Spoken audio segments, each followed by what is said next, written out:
YouTube, how's it going? Frogs Angels back with some more 2018 NFL content.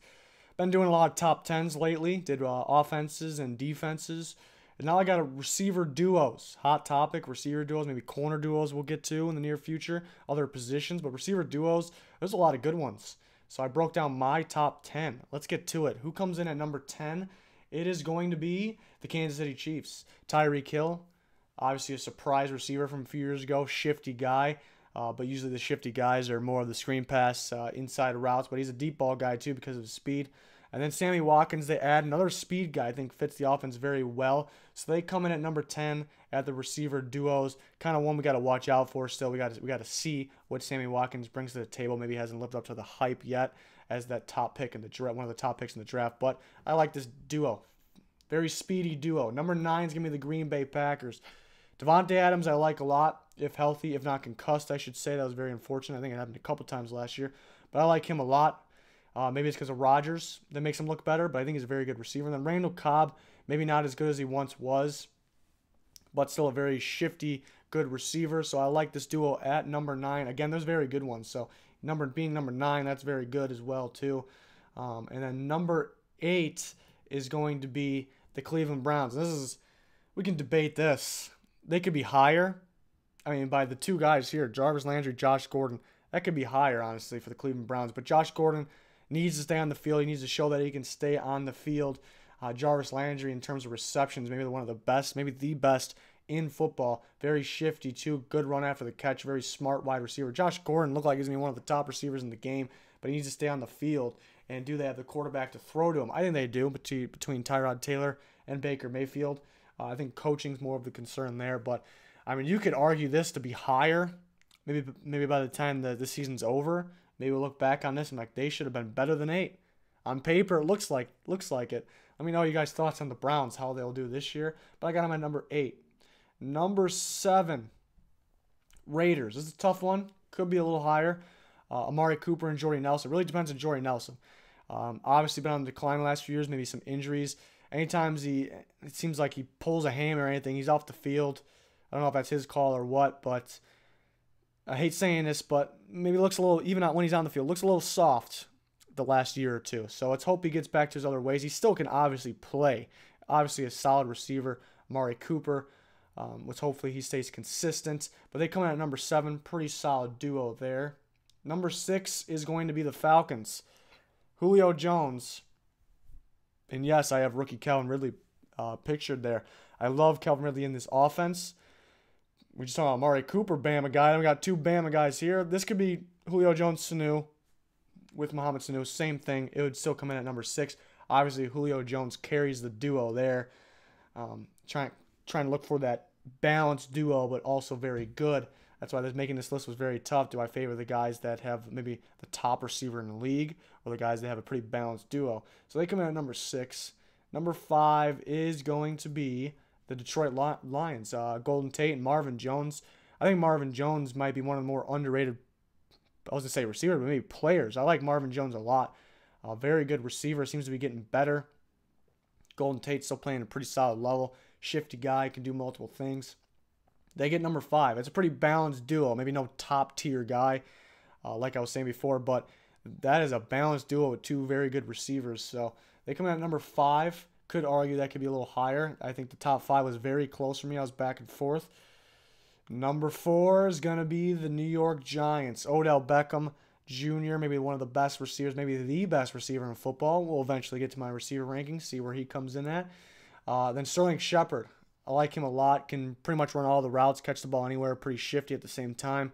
Let's hope these 2 stay healthy. That is a pretty darn good duo if Eli can get him the ball. Now we're on to the top 3, the big 3, hard splitting, mainly the top 2. I was right away when I decided to make this list. The top 2 I pretty much thought of right away. I struggled to split those 2 up. Number 3, Antonio Brown and Juju Smith-Schuster from the Steelers. Antonio Brown, maybe the best receiver in football. Most people would say between him, Julio Jones, maybe DeAndre Hopkins. Talk about Odell.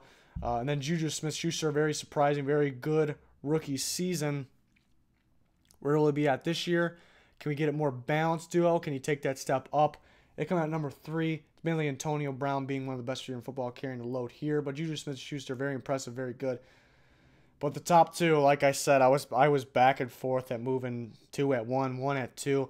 It is very, very tough. Number 2 is the Minnesota Vikings with Adam Thielen and Stephon Diggs. I love this duo.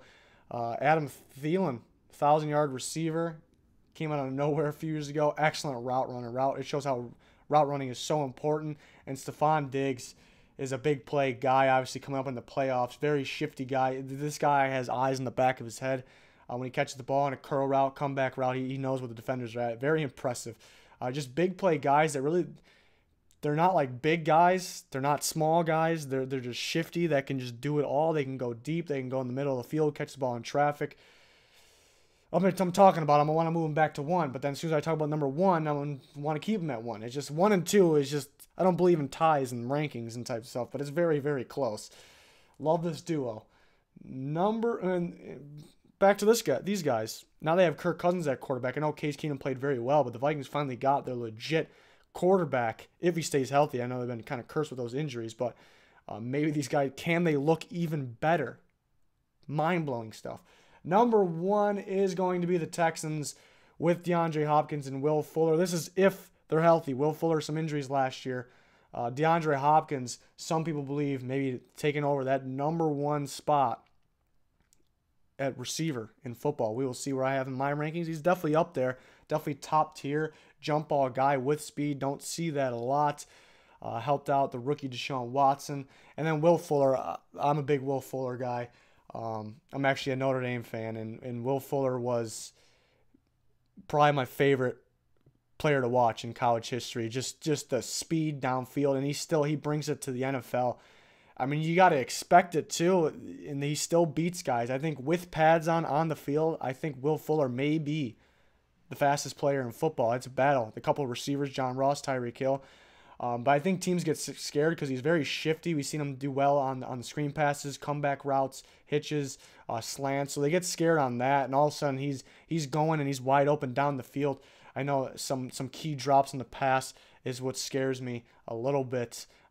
In the draft process, he was my number 2 receiver, not my number 1, because those drops did scare me. But just the big play ability out of him. I'm a big Will Fuller fan. But DeAndre Hopkins is what brings them to number 1 here. Big play guy. He's getting better and better.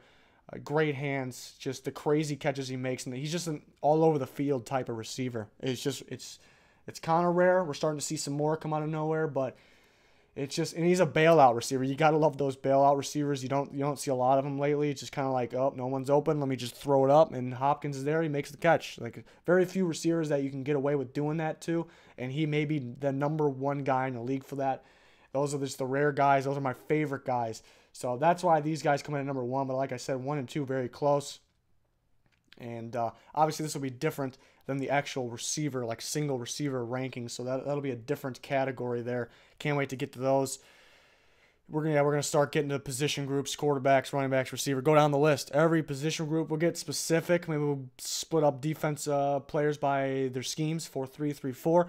We'll have a lot of videos for you guys ranking them. We'll eventually get to, in general, my top players. We'll do a video who in my opinion is the best player from each team. We'll go team by team. We got a lot of stuff. And then once we get a little closer to the season, we'll break down team by team how I think their season will go, predicting by their schedule how they will finish, wins, losses, records. Will they make the playoffs? We got all kinds of coverage here at Frogs Angels. We got you covered. And we want to continue to grow, bring you this content. And we need you to subscribe. Thanks to everyone who has already. Goal is 10K subscribers. Long way to go. But the step up from last year to this year has been crazy. So I think we'll be able to do it. Thanks for your support.